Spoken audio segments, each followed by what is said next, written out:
నిత్య కళ్యాణం పచ్చతోరణం కలియుగ ప్రత్యక్ష దైవం తిరుమల శ్రీవారి సన్నిధిలో నిత్యం ఏదో ఒక ఉత్సవం జరుగుతూనే ఉంటుంది. అందులో భాగంగానే ఇవాల్టి నుంచి శ్రీనివాసుడి తెప్పోత్సవాలు వైభవంగా నిర్వహించనుంది టీటీడీ. ఇందుకోసం భారీ ఏర్పాట్లు చేస్తున్నారు అధికారులు.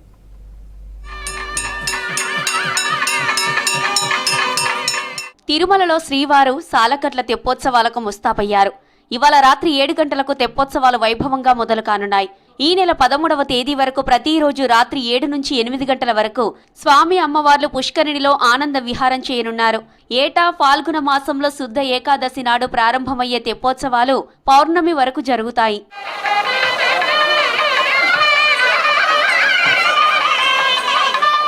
తెప్పోత్సవాల కోసం టీటీడీ భారీ ఏర్పాట్లు చేసింది. ఇందుకోసం ఇంజనీరింగ్ అధికారులు తెప్పను సిద్ధం చేసి విద్యుత్ దీపాలతో సర్వాంగ సుందరంగా తీర్చిదిద్దారు. స్వామి పుష్కరిణిని ఆనందంగా అలంకరించారు. తెప్ప చుట్టూ నీటి జల్లులు పడేలా ఏర్పాట్లు చేశారు.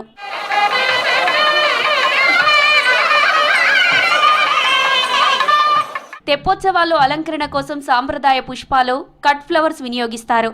అదేవిధంగా నిఘా మరియు భద్రతా సిబ్బంది ఆధ్వర్యంలో భద్రతా ఏర్పాట్లు చేపట్టారు.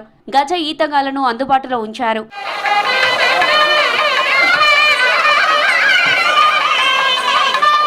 తెప్ప అంటే ఓ పడవ, ఓడ.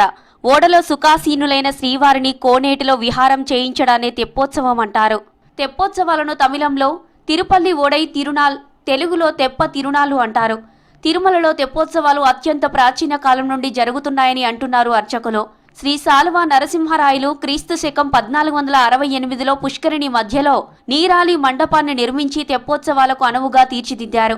క్రీస్తు శకం 15వ శతాబ్దానికి చెందిన శ్రీ తాళ్లపాక అన్నమయ్య తిరుమల తెప్పోత్సవాలను గొప్పగా కీర్తించారు.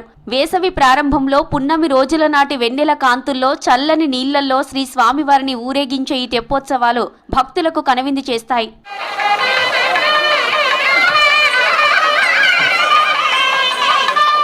మొదటి రోజు సాయంత్రం శ్రీ సీతా లక్ష్మణ ఆంజనేయ సమేత శ్రీ రామచంద్రమూర్తి, రెండో రోజు రుక్మిణీ సమేత శ్రీ కృష్ణస్వామివారు మాడవీధిలో ప్రదక్షిణంగా ఊరేగుతూ వచ్చి పుష్కరిణిలో తెప్పపై 3 చుట్లు విహరిస్తారు.